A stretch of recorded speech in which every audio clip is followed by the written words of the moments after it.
Заеднички добра од борба до самоуправување. Тоа е филм кој што излезе вчера, краток документарен филм, производ на Плоштад Слобода, токму за оваа намена. Тука е претседателката на Плоштад Слобода, Ивана Драгшик. Добре дете. Здраво, доктор. Ова е краток филм на колегата новинар Петар Клинчарски, кој што зборува за едни феномени за кои што вие ќе речете дека треба да бидат правило, а не инцидентни. Тоа се феномени во кои што, еве, за сите оние кои што не знаат, а веќе имаат прилика да го погледнат филмот од 20 и неколку минути на YouTube, ќе се запознаат дека во Македонија сепак има системи управувани од самите луѓе. Тоа се микросистеми, како еден од не се сеќавам точно на името на селото, меѓутоа бев изненаден кога видов дека има водоснабдувачки систем кој што го создала и кој што управува самата местна заедница. И сега еден од предизвиците, едно од прашањата е што доколку власта, односно државата, односно локалната самоуправа сака да го приватизира. Ова е предизвик сериозен. Па тоа е она што го нарекуваме борба за зачувување на заедничките добра, на заедничките ресурси. Меѓутоа, ете да се вратиме на почеток, оваа тема commons, која што да речеме во англосаксонскиот дискурс се нарекува така. Најчесто поради контекстот ние ја третираме како заеднички добра или заеднички ресурси и е тема која што Плоштад Слобода веќе некое време ја работи, да реч, и некако дискурзивно академски, меѓутоа и на овој начин медиски.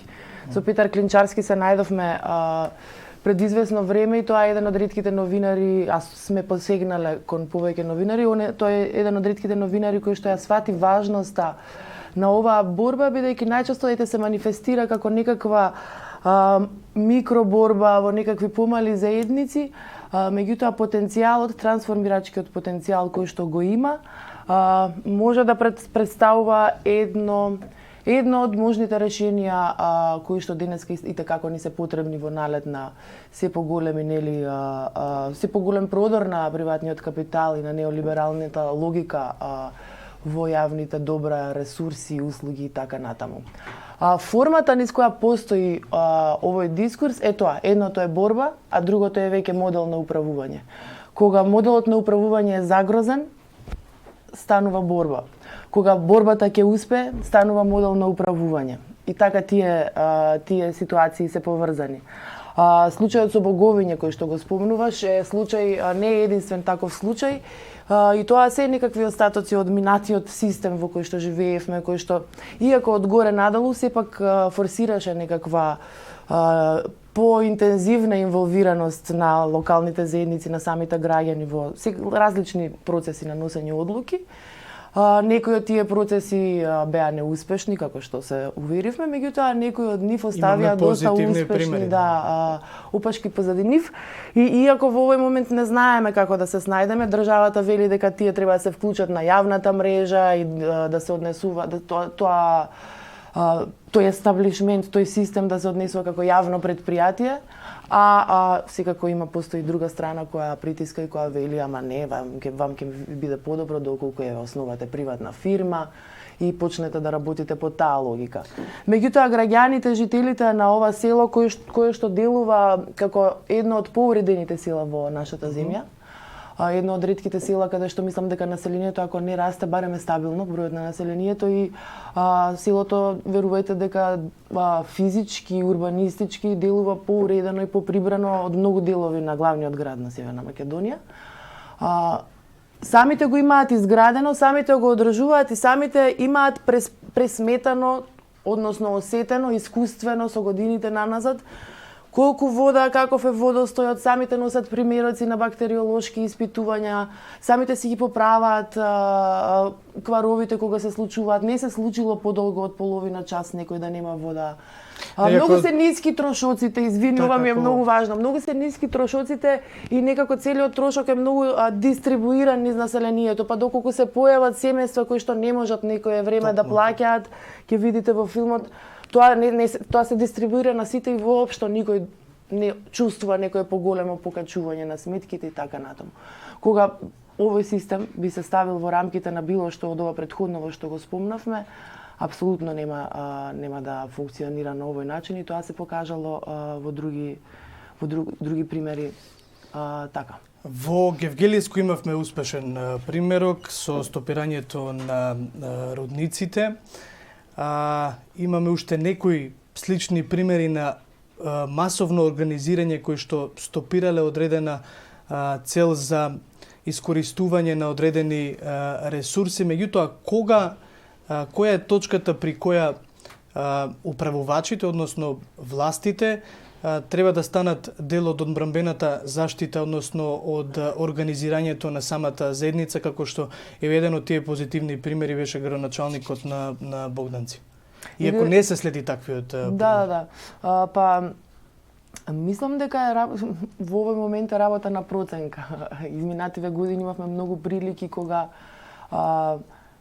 навидум постоеше некаков судир помеѓу локалната и централна власт и многу често на некој начин добивавме на наша страна градоначалник на општина или не знам што, меѓутоа се работа на лична проценка.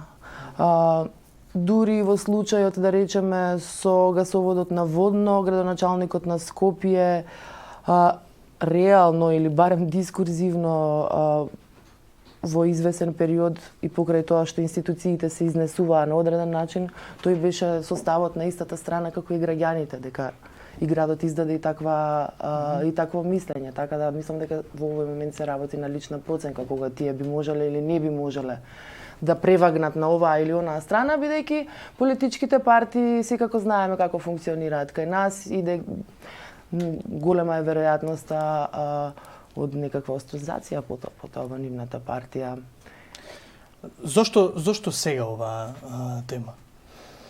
Со оглед на тоа колку се популарни и треба да бидат популарни тие теми околу заштитата на природата, заштитата на природните ресурси, тема на која што се зборува на глобално ниво веќе. Оваа тема е актуелна, мислам дека околу десетина години во оваа форма во која што ја третираме ние. Се работи за економска теорија сепак, значи теоријата за commons како модел на управување е емпириски докажана теорија наградена со Нобелова награда за економска теорија. Елинор Остром се вика научничката која што ја има воспоставена и таа има воспоставено врз база на истражување на илјадници случаи и тие се најчесто случаи на заштита и управување со природни ресурси. Меѓутоа, многу повеќе во времето во кое што живееме, тоа се рефлексира или се применува и во управување со други заеднички добра, како што се, например, урбаните заеднички добра, па дури некои модели на управување како што би можеле да ги имаме, например, на југоистокот сега. Важноста нивна е токму поради наметнувањето на дискурсот, тој во англискиот јазик се вика TINA, there is no alternative, односно дека или треба државата да владее со одредено нешто и да управува, со одреден ресурс, услуга, заедничко добро, што сакате, или дека тоа треба да биде пазарот, приватниот интерес. Меѓутоа, дојде време кога веќе на многу искуства се покажа дека тоа не функционира добро. И сега повеќе од било кога во налетот на најголемите националистички, па дури неофашистички митомани, големи наративи во земјите кои што пред се наративи на растот, кои што ги користат сите овие фанатички, верско, религиско, националистички пристапи, додека во исто време се апроприра, одзема, па дури и уништува целиот заеднички пул на ресурси природни и општествени. Мислам дека од зелените политичари, активисти и оператори на оваа тема се понуди едно ново решение, една нова алтернатива која што е изолирана од коруптивноста на јавните институции, а исто така и многу поподготвена, искуствено поподготвена во однос на одржливо и демократско управување со ресурсите. Така да, особено денеска во време во моментов се случуваат и прелиминарни избори во двете партии во Америка за председателските избори. Едно од најголемите дел од програмите Green New Deal, значи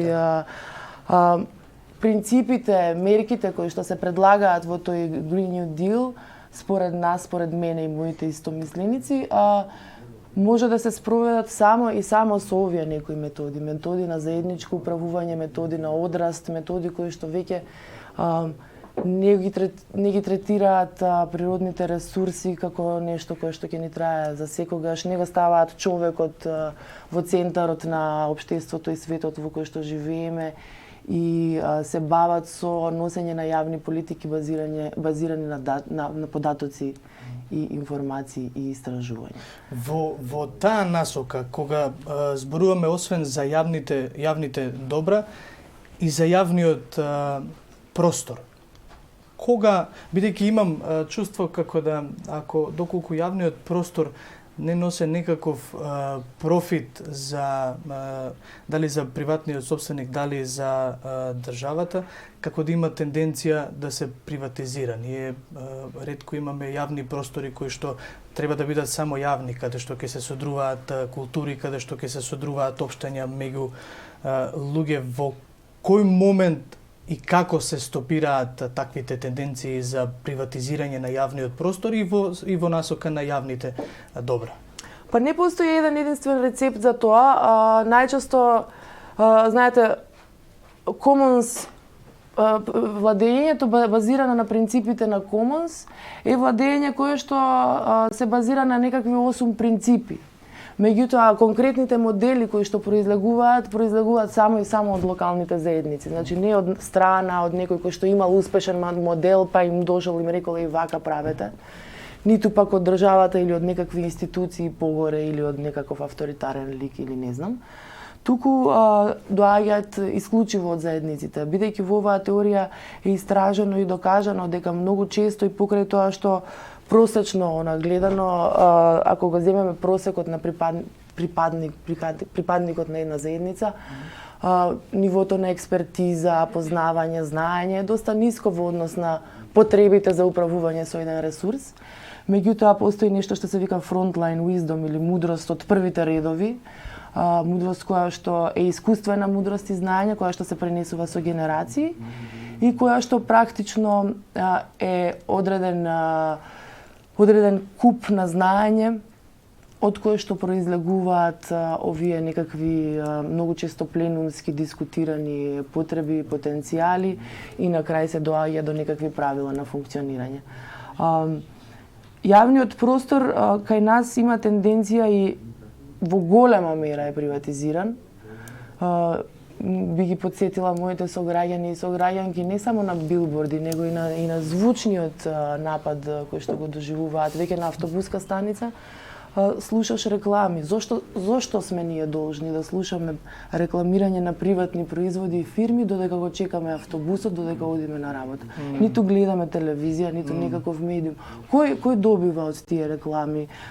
Од искористувањето на аудио јавниот простор, и тој етер, кој и што добива од тоа, бидејќи тоа е и одреден вид на загадување, кое што е и загадување и на животната средина, меѓутоа и психолошко загадување на мозоците на луѓето.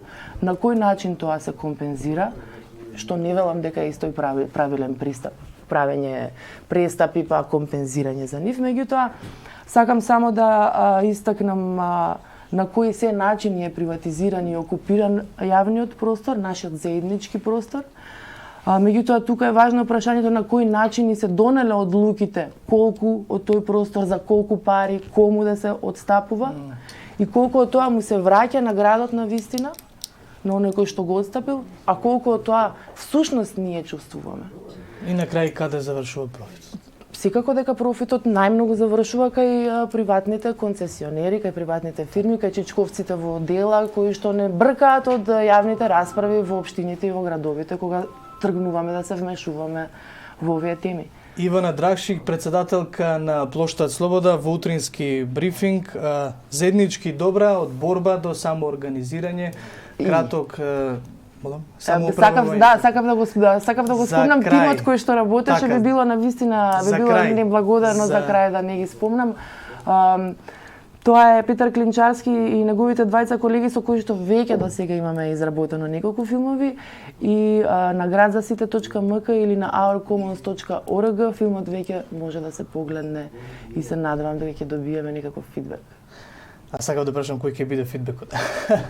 Ние се надеваме на тој фидбек, отворени сме секако за сите вакви идеи кои што заслужуваат промоција во јавниот простор. Ти благодарам што одвои време. Фала и на вас.